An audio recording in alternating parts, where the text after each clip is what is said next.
In obstructive lung diseases like asthma, individuals suffer from reversible narrowing of the airways. However, medications like bronchodilators are helpful in keeping the airways open. Now, based on their mechanism of action, bronchodilators can be broadly divided into four main groups: beta 2 agonists, muscarinic antagonists, leukotriene antagonists, and methylxanthines. For this video, we'll just focus on leukotriene modifying agents and methylxanthines. So, if we take a look at the lungs, you've got the trachea, which branches off into right and left bronchi, and then continues to branch into thousands of bronchioles. In the bronchioles, you've got the lumen, the mucosa, which includes the inner lining of epithelial cells, as well as the lamina propria, which contains many cells like the type 2 helper T cells, B cells, and mast cells. Surrounding the lamina propria, there's a layer of smooth muscles and submucosa. This submucosal layer contains mucus-secreting glands and blood vessels. Now, the molecular pathway that leads to asthma is actually pretty complex, but it's often initiated by an environmental trigger. Allergens from environmental triggers like air pollutants or cigarette smoke are picked up by dendritic cells, which present them to a type 2 helper T cell, or Th2 cell in the lamina propria. These cells then produce cytokines like IL-4 and IL-5, which causes the inflammatory response. IL-4 is especially important because it leads to the production of IgE antibodies by B cells, and these antibodies bind to Fc epsilon R1 receptors on mast cells to activate them. These mast cells use an enzyme called phospholipase A2 to take membrane phospholipids and make a 20-carbon polyunsaturated fatty acid called arachidonic acid. Arachidonic acid is then metabolized by two important enzymes. One is cyclooxygenase 2, or COX-2, which makes prostaglandins. Another one is 5-lipoxygenase, or 5-LOX, which makes leukotrienes. Now, IL-5, on the other hand, activates eosinophils, which promote an immune response by releasing more cytokines and leukotrienes. Leukotrienes bind with the leukotriene receptors on the bronchial smooth muscles and cause them to contract. They also bind to receptors on the mucus glands to increase mucus secretion. Similarly, prostaglandins also bind to their receptors in smooth muscles and mucus glands to cause a similar effect. These mediators also increase the vascular permeability in the airways and attract more immune cells to the area. The combination of inflammation and bronchospasm causes obstruction of the airway, which leads to symptoms like coughing, chest tightness, dyspnea, or difficulty breathing, and wheezing, which is a high-pitched whistling sound during exhalation. Chronic inflammation also makes the respiratory tract more sensitive to allergens, so these symptoms become easier to trigger. In this video, we're focusing on the management of smooth muscle spasms, as relieving the spasms will help in opening up the narrowed airways. Now, to do that, the role of bronchodilators like leukotriene modifying agents and methylxanthines is very important. Let's start with the leukotriene modifying agents. These medications can be divided into two broad groups. One is leukotriene receptor antagonists, also known as cysteinoleukotriene receptor antagonists. The other group is leukotriene synthesis inhibitors, which are also known as 5-lipoxygenase inhibitors. Leukotriene receptor antagonists like montelukast and zafirlukast are peroral medications that bind to the leukotriene receptors in the smooth muscles of the respiratory airways and prevent leukotriene from binding. This weakens smooth muscle contraction in the respiratory tract, decreases mucus secretion, and reduces inflammation. Since they're taken per oral, they have a slower onset of action compared to inhaled bronchodilators like albuterol, which is why they're used for asthma prophylaxis and not during an acute asthma attack. They are especially effective in preventing exercise or aspirin-induced asthma. Since leukotriene receptor antagonists have mild, nonspecific side effects like headache and rash, they're given in combination with other asthma medications like corticosteroids, which can cause immunosuppression, and long-acting beta agonists, which can cause arrhythmias. This will lower the necessary dose of these more dangerous medications, which makes montelukast and zafirlukast great supportive medications. Next, let's move on to the leukotriene synthesis inhibitors, like Xylutin, which is also peroral. After absorption, it enters immune cells like mast cells and inhibits the enzyme 5-lipoxygenase, which stops the synthesis of leukotriene from arachidonic acid. Just like leukotriene receptor antagonists, they're also used for asthma prophylaxis and are effective in preventing exercise or aspirin-induced asthma. However, they are hepatotoxic, so they're used less frequently. Okay, moving on. The next group of bronchodilators are the methylxanthines. Caffeine actually belongs to this family of compounds. But for asthma treatment, the most common medication is theophylline, also known as 1,3-dimethylxanthine. This medication is taken peroral and can enter the smooth muscles in the respiratory tract. Once there, theophylline inhibits the enzyme phosphodiesterase, or PDE, which converts CAMP into an inactive form, called 5-AMP. This increases the level of CAMP within the cell, and triggers smooth muscle relaxation. Besides its use in asthma, theophylline is also used as a bronchodilator in COPD. Just like coffee, theophylline also blocks adenosine receptors throughout the body. Adenosine is a mediator that causes vasodilation, decreased heart rate, and neurotransmitter release in the brain, but increased smooth muscle contraction in the respiratory tract. This mechanism could also explain some of theophyline's bronchodilating effect. However, theophylline has a very narrow therapeutic index of 5 to 15 micrograms per milliliter, so it's very easy to overdose. This could cause insomnia, nausea, and vomiting, but the most dangerous side effects include overstimulation of the central nervous system and cardiovascular system, leading to seizure and arrhythmia. Since methylxanthines are metabolized by a class of liver enzymes called cytochrome P450, medications that inhibit these enzymes, like fluoxetine or ciprofloxacin, should be avoided. Due to the dangerous side effects, theophylline is now rarely used. Now, we want to make a simple and fun mnemonic that'll help you efficiently memorize and retain all these pharmacology facts. So, for the leukotriene modifying agents, let's use a white train. Now, the train stop represents the target receptor, so we'll put the leukotriene receptor antagonists here. Since they have Leucast in their name, let's put a 4-leaf clover here for montelukast and zafirlukast. Hopefully, they'll make our luck last. Now, the back of the train is still under construction, so let's use it to represent leukotriene synthesis inhibitors. This will be an army lieutenant named Z for Xylutin, and he's holding a big, rotting liver to represent hepatotoxicity. Now, let's have a track and field athlete, which represents exercise-induced asthma, trying to jump over the train with giant springs on his shoes, which represents aspirin-induced asthma. This will help you remember leukotriene modifying agents are effective against both. Now, methylxanthine will be represented by a big mug of coffee. Bathing inside the coffee mug is the main drug of the group, theophylline, which is represented by Socrates, the father of Western philosophy. Since theophylline is effective in treating COPD, let's put an angry police officer next to the mug who's about to arrest him for public indecency. There are measurement lines that max out at 15 on the side of the coffee mug to represent the low therapeutic window. But this mug is way overfilled. All this coffee is too much for Socrates to handle, so he's vomiting into the cup. A human heart and brain is also floating inside to help you remember the cardio and neurotoxicity. Finally, a chrome-colored cell is climbing over the side of the mug, trying to get a sip of coffee, because methylxanthines are metabolized by cytochrome P450. Alright, as a quick recap. Treatment of obstructive lung diseases like asthma include bronchodilators, which relax the smooth muscle in the respiratory tract and dilate the airway.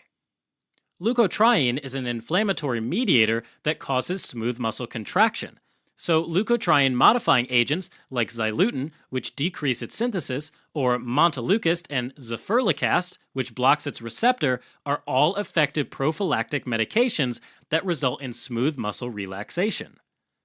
So, smooth muscle relaxation can be achieved in three ways. First is by inhibiting the leukotriene receptors present on smooth muscles. Secondly, by inhibiting the synthesis of leukotrienes. And lastly, by increasing the CAMP level in smooth muscle cells and by inhibiting the adenosine receptor on smooth muscles. Leukotriene receptor antagonists like montelukast and zafirlocast inhibit the leukotriene receptors. Xylutin inhibits the synthesis by inhibiting the 5-lipoxygenase enzyme, and methylxanthines like theophylline increase the CAMP level and inhibit the adenosine receptors. Ultimately, all these actions lead to bronchodilation, which helps in dilating the airways in diseases like asthma. Theophylline is also used to treat COPD, but leukotriene antagonists are of no use in COPD. But wait, there's more. Here's a mind map with all of the mnemonics from the video. Go ahead and pause so you can test yourself and see what you remember. Stay tuned for the answers after the credits.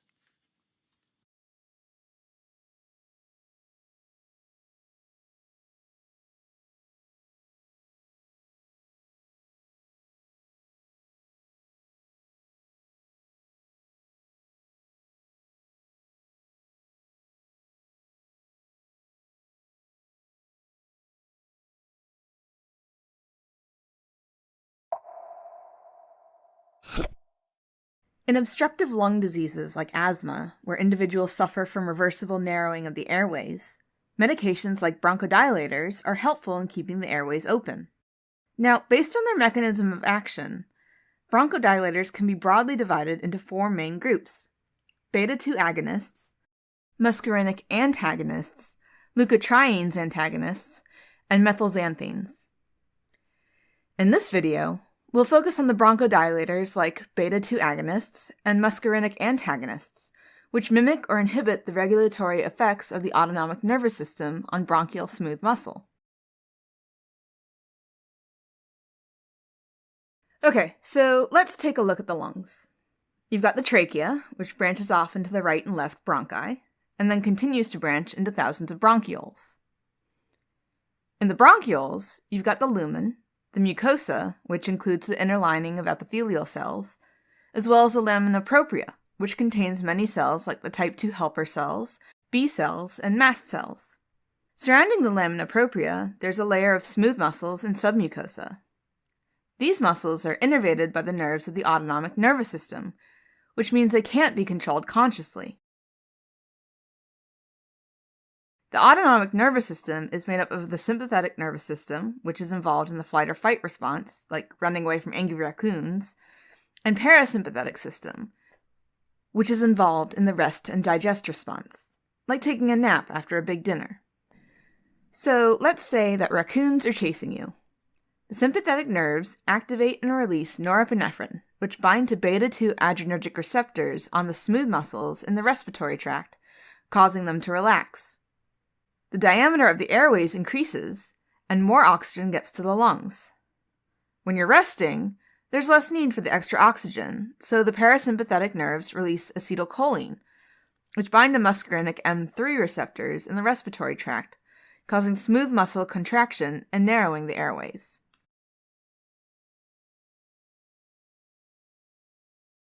Now, in conditions like asthma and chronic obstructive lung disease, such as emphysema and chronic bronchitis, the respiratory airways become narrower, which obstructs airflow, leading to wheezing, shortness of breath, and chest tightness. Now, the main difference between asthma and chronic obstructive pulmonary diseases, or COPD, is that in asthma, the airway narrowing is due to muscle spasms, which is reversible, while in COPD, it's due to chronic inflammatory damage to the airways, which is irreversible. Now, for asthma, we can use beta-2 agonists to relax the smooth muscles, or muscarinic antagonists to prevent muscle contraction. Now, although the airway obstruction in COPD is irreversible, bronchodilators can often present the complete closure of the airway during expiration, which provides mild symptomatic relief.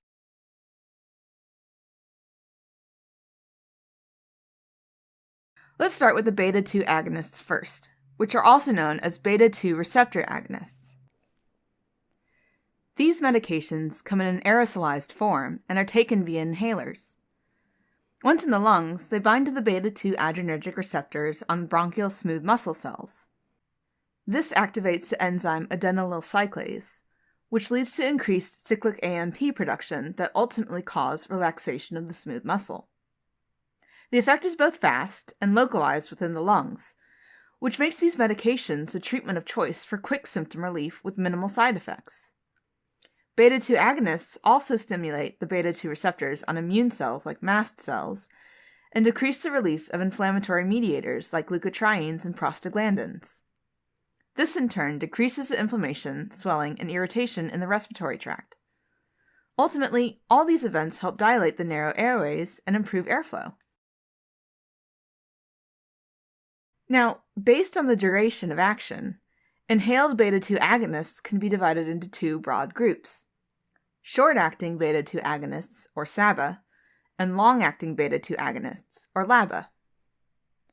SABAs include medication like albuterol, metoprolol, and terbutaline. Inhaled albuterol, taken from a pressurized metered-dose inhaler, or PMDI, produces bronchodilation within 5 minutes and lasts for a period of 2 to 4 hours. It's best used to terminate acute asthma attacks, but less useful for prophylaxis. They're also the medication of choice for exercise-induced bronchospasm, a condition where exercises can trigger asthma attacks. Side effects of SABAs are caused by increased sympathetic stimulation and include tachycardia, palpitation, muscle tremors, restlessness, and insomnia. Long-acting beta-2 agonists, or LABAs, include medications like salmeterol and formoterol. Compared to the SABAs, these beta-2 agonists have a slow onset of action, which is why they're not used for symptomatic relief during acute asthma attacks. But, because of their long duration of action, which lasts for over 12 hours, inhaled LABAs are used as a twice-a-day prophylactic or maintenance therapy for asthma and COPD. Side effects of LABAs are similar to the side effects of SABAs, but sometimes they can get exaggerated because of their longer duration of action. For example, LABAs can turn tachycardias into arrhythmias, which could result in heart failure and death. That's why LABAs are rarely used as monotherapy. Instead, in severe asthma, LABAs are added when the symptoms aren't well controlled by inhaled corticosteroid alone. This combination reduces the dosage needed for both medications, and subsequently their systemic side effects. Alright, now let's move on to the muscarinic antagonists, also known as muscarinic receptor antagonists. These medications are also given via inhalers, where they enter the lungs and bind to M3 muscarinic receptors on the tracheal and bronchial smooth muscles. This blocks acetylcholine from binding to the receptors, leading to less smooth muscle constriction. Now, ipratropium bromide and tiotropium bromide are the most commonly used muscarinic antagonists for asthma and COPD. Ipratropium bromide is short-acting, with a duration of 4 to 6 hours, while tiotropium bromide is long-acting, with a duration of 24 hours. In comparison to the beta-2 agonists, these medications are less effective for asthma, but more effective for COPD, where they are the bronchodilators of choice. However, for severe asthma and COPD, muscarinic antagonists are often given with LABAs, because this combination produces an additive effect, leading to stronger and longer-lasting bronchodilation. Side effects of muscarinic antagonists include tachycardia, dry mouth, restlessness, pupil dilation, and they're contraindicated in individuals suffering from narrow-angle glaucoma, since they relax the ciliary muscles, which worsens the obstruction of aqueous humor drainage. So now we want to make a simple and fun mnemonic that'll help you memorize and retain all of these pharmacology facts. Let's have a two-headed bee for the beta-2 agonists and a three-armed musketeer carrying a shield in each arm to represent the muscarinic antagonists that block the M3 receptors. The bee is relaxing with a tall friend and a short friend, which represents LABAs and SABAs. His short friend is Albert Einstein, which stands for albuterol. He's very self-conscious about his height, so he's wearing a turban on his head for terbutaline, and on top of that is a metal helmet for metaproterenol. Next to him is a wheezing jogger to help you remember that SABAs are used for symptomatic relief during acute asthma attacks and exercise-induced asthma. Next are the LABAs, and there's a very long salmon for salmeterol, wearing formal wear for formoterol. For indications, let's have a COP for COPD and a no smoking sign for asthma prophylaxis. For side effects of beta-2 agonists, there's the angry raccoon to represent sympathetic response. He's sitting up in bed because he's too angry to sleep, and his little heart is about to pop out of his chest. Next are the muscarinic antagonists, which will be represented by two tropical palm trees by the musketeer, since they have tropium in their name. The shorter tree has a rat in it for the shorter-acting ipratropium, while the longer tree has ties hanging off of it for the long-acting tiotropium. Since they're more effective for COPD and less effective for asthma, let's have a very buff cop holding a tiny no-smoking sign. For side effects, let's have a girl who's in love with the musketeer. Her heart's beating faster, she's got dry mouth, and her pupils are dilated. In fact, her eyes are almost popping out of her head, which represents the contraindication for people with glaucoma. Alright, as a quick recap, treatment of obstructive lung diseases like asthma or COPD includes bronchodilators that cause smooth muscle relaxation and dilation of the bronchi. This can be done by stimulating the beta-2 receptors with beta-2 agonists, or it can be done by inhibiting the muscarinic M3 receptor with the muscarinic antagonists. Short-acting beta-2 agonists like albuterol are useful in treating acute asthma attacks and exercise-induced asthma, while long-acting beta-2 agonists and muscarinic antagonists are effective in prophylactic therapy for severe asthma and COPD. But wait, there's more! Here's a mind map with all of the mnemonics from the video. Go ahead and pause so you can test yourself to see what you remember. Stay tuned for the answers after the credits!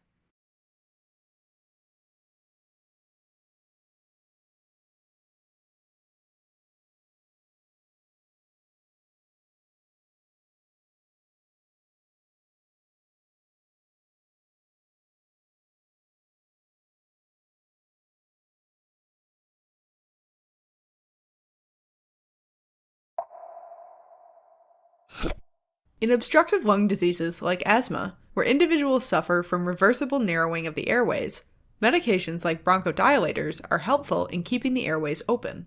But most of the time, narrowing of the airways actually occurs as a result of inflammation and excessive release of various inflammatory chemical mediators like leukotrienes and prostaglandins. So to effectively manage the disease, it's important to give medications that will control the inflammation. So, if we take a look at the lungs, you've got the trachea, which branches off into right and left bronchi, and then continues to branch into thousands of bronchioles. In the bronchioles, you've got the lumen, the mucosa, which includes the inner lining of epithelial cells, as well as the lamina propria, which contains many cells, like the type 2 helper cells, B cells, and mast cells. Surrounding the lamina propria, there's a layer of smooth muscles and submucosa. The submucosal layer contains mucus-secreting glands and blood vessels. Now, the molecular pathway that leads to asthma is actually pretty complex, but it's often initiated by an environmental trigger. Allergens from environmental triggers, like air pollutants or cigarette smoke, are picked up by dendritic cells, which present them to a type 2 helper cell, or Th2 cell, in the lamina propria. These cells then produce cytokines like IL-4 and IL-5, which causes the inflammatory response. IL-4 is especially important because it leads to the production of IgE antibodies by B cells. and these antibodies bind to Fc epsilon R1 receptors on mast cells to activate them.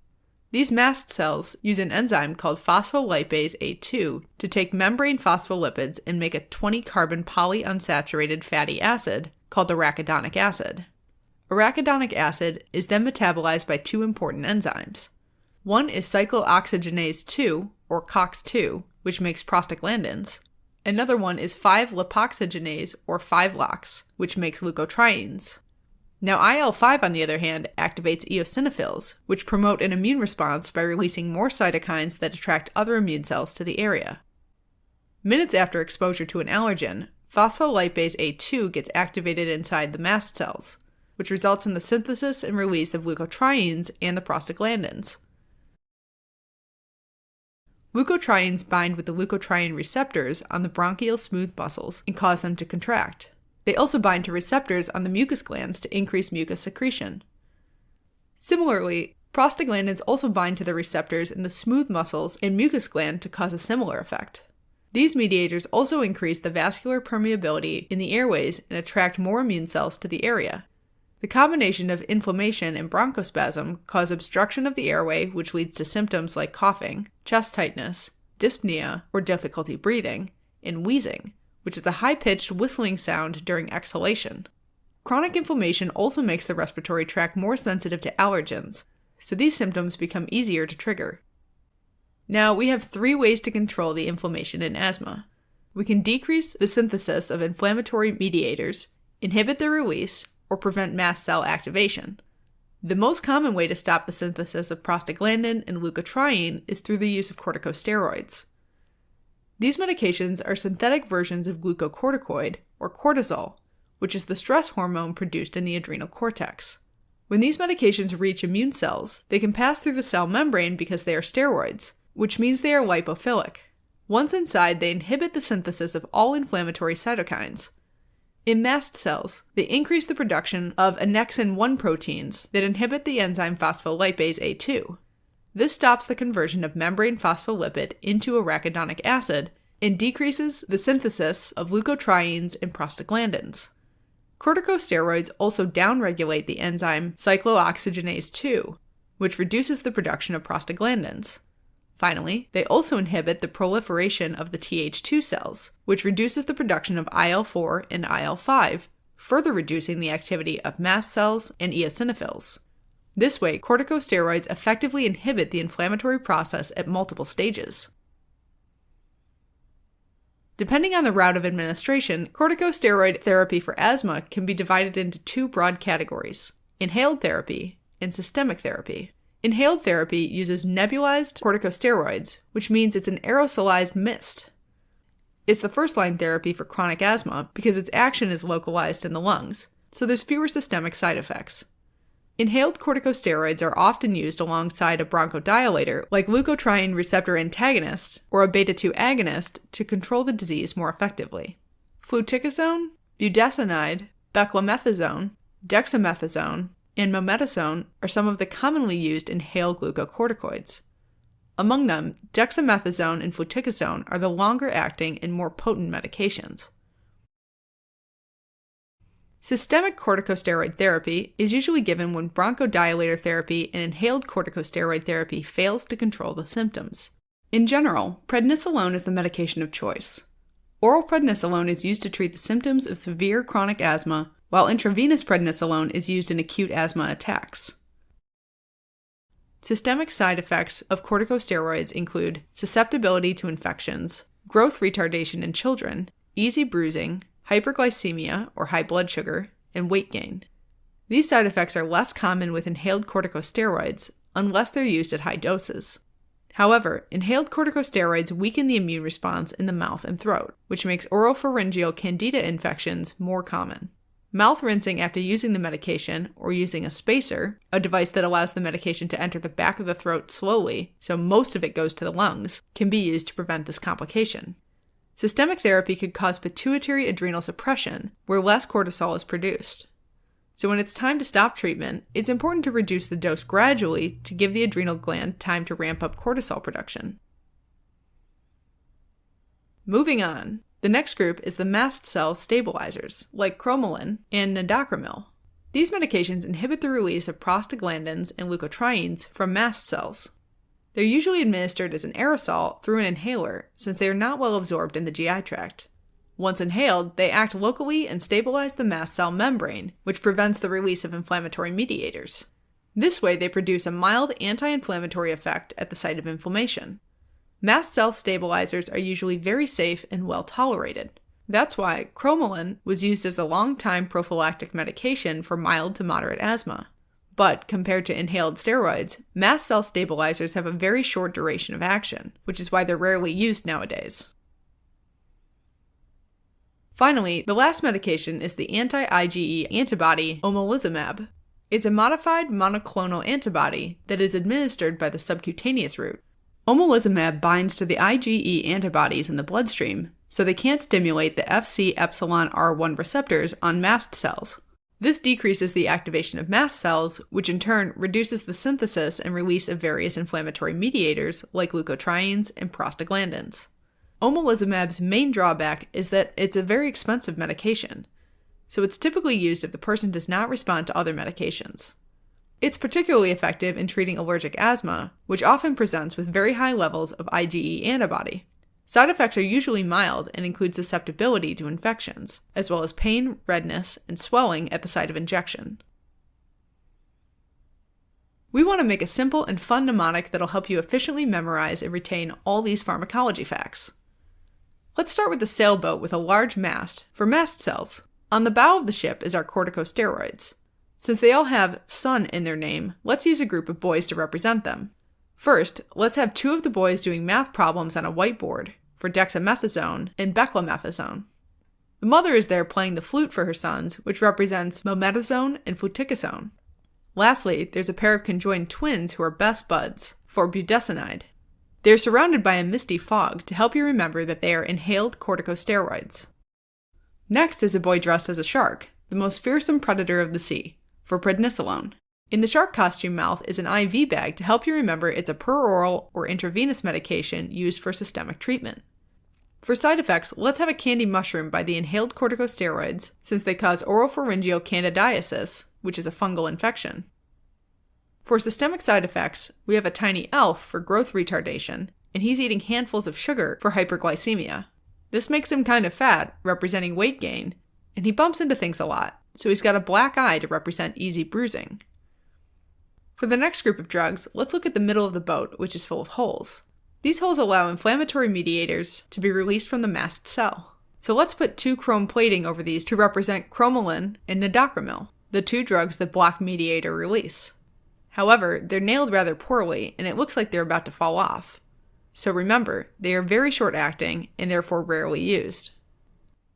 Finally, at the prow is the engine that starts or activates our mast cell boat. But resting on top of it is a lizard with an omega sign on its back for omalizumab. This lazy lizard is preventing mast cell activation, and it's sneezing uncontrollably to help you remember it's very effective in allergic asthma. He's resting on top of a pile of cash because this drug can be very expensive.